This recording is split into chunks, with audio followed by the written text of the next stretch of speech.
Michael Snyder, Commissioner, Forest Parks and Recreation.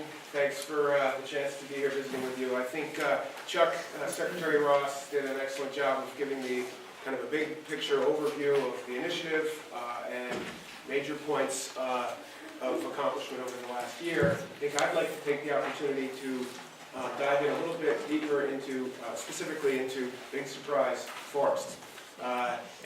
You know, this initiative represents a historic shift and a re-emphasis or an emphasis on forests and the role of forests. And so I'd like to touch on that a little bit from my perspective and share some sense of what this, over the last year or so, what this has meant to the forest economy in the state.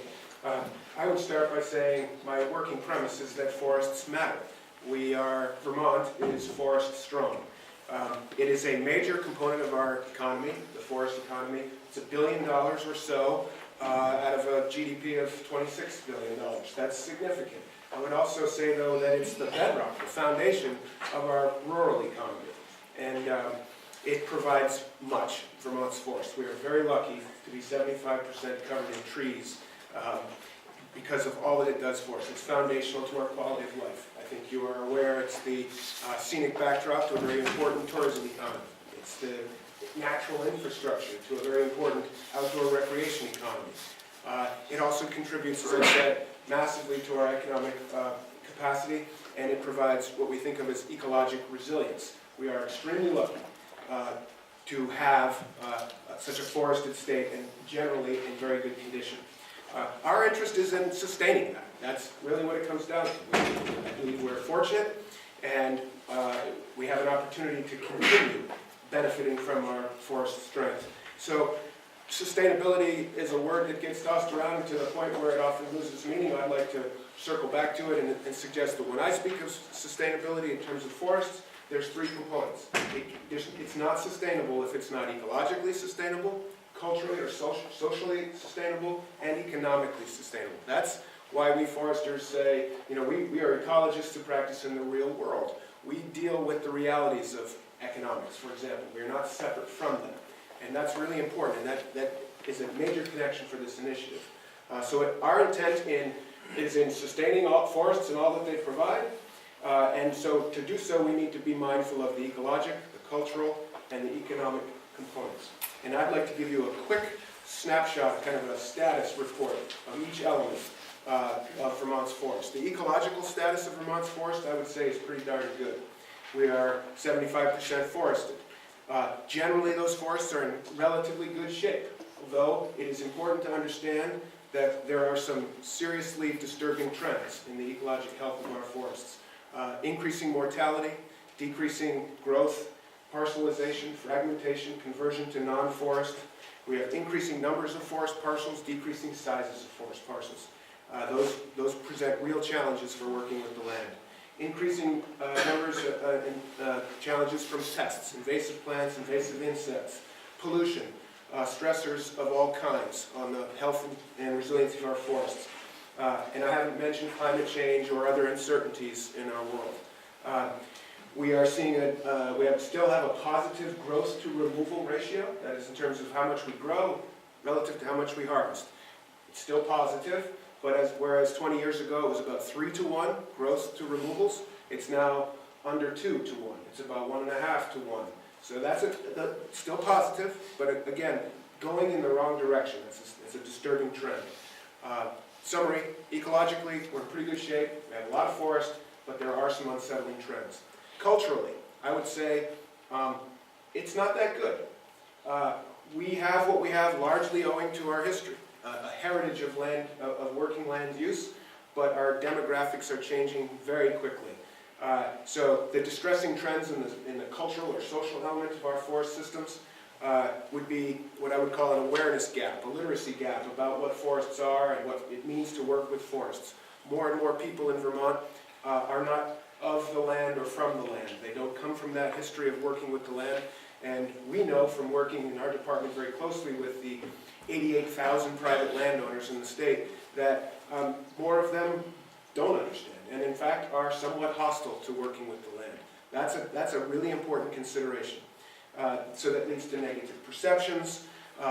Then you throw in the fact that the ownership of our lands is increasing. We're aging owners. We don't have young people owning land. We have older folks with no real coherent system of succession planning or estate planning. So our forests are at risk with increasing parcelization and turnover, especially with this sort of cultural gap. Clear enough? Ecologically, culturally. I would then say the last leg of the three-legged stool of sustainability is the economic considerations. And the economic status, I would have to say, is, in simple terms, pretty bad. There are disturbing trends. If you think about the ecologic status and the trends there, the cultural status, those two combined make the economic piece even more challenging, right? So we want to hold on to that. Again, the forest economy is important. Still, for example, the highest manufacturing wages outside of Chittenden County are in the forest system. That's important. For all that some 8,000 people directly employed in the forest system, 105 mills, but we've lost a significant 40 to 50% of our milling capacity in the last 15 years. So major barriers to economic viability in the forest system would be log exports. 40 to 50% of the harvested logs are going out of state, out of the country. Clearly we're tied very much to the to construction markets, which has been not well. Recent signs of rebounding. That's exacerbated by the fact that what we do well in Vermont is grow hardwood products in particular that are largely discretionary. They're what come later. When you're doing well economically, you can afford high-value furniture, flooring, molding and trim. This is what we do really well, what our forests are capable of, and we're tied to a market that's in tough shape, and we sort of come later in the scheme of things. Also, we have extremely high production costs in wood processing, primary processing at mills, and secondary manufacturing. Those production costs are a result of what? Labor, energy, transportation. Wood is heavy, it's very expensive to move it around, it's very expensive to use energy, it's very energy intensive to process wood. And so when you combine lost milling capacity, bottlenecks around drying and kiln capacity, and the increasing costs of making wood products, the economic leg of that sustainability piece is really in trouble. I would also say that, sort of stepping back and looking at a more big picture, for 100 years we've practiced forestry in the state. We have a very strong tradition of doing so. We know how to do it. And we're learning more and more about how to work with the land intelligently and sharing that with each other. But I would submit that we've had it kind of easy.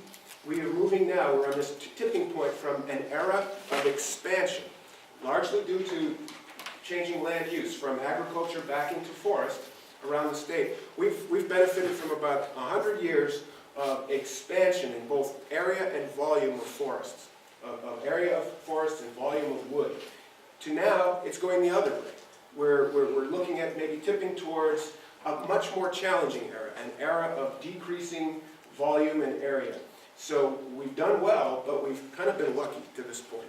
And that brings me to the sort of conclusion, which is this initiative, the Working Lands Initiative, is a movement of historic importance here, where making sure it's about investment, making intelligent investments in these critical leverage points along the forest supply chain, which is a complicated supply chain from forest owner, forester, logger, trucker, primary mill, secondary manufacturers, retailers, right? They're all, it's not integrated. And so making investments in each of these to make them whole and healthy and to help them integrate better is really smart. And we're extremely pleased that the General Assembly has seen this, the Governor has supported it, and we're making these investments. Building this program to make those investments intelligent and impactful is really stimulating. But I would say, and I expect much good will come, but I want also to make this last point, which is that in addition to those strategic investments that will be important to hold all this good together, it's also providing a mechanism, a platform, a framework for the industry coming together. All these different components heretofore have not been together. And this is providing a way for us to do that. And the most important thing I can say, in addition to being amazed by fellow board members and staff who've worked extremely hard on this, is to see how industry members, forest industry members, have stepped up and are joining this, understanding the parallels and the differences with the ag economy, learning from the successes in ag, and then customizing them to our needs in the forest system.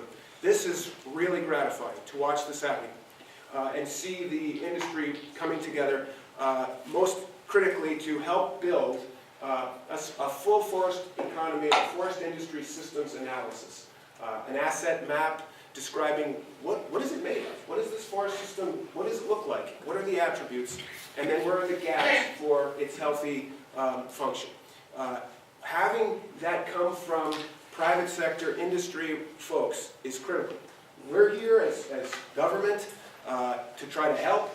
We want to guide and be the worker bees if we can, but seeing this has been the biggest thing for me, is seeing folks come, see what's going on, become involved, and help build this industry-wide, cohesive, coherent plan for sustaining the forest economy. Thank you. Thanks, Mike. All right, there's a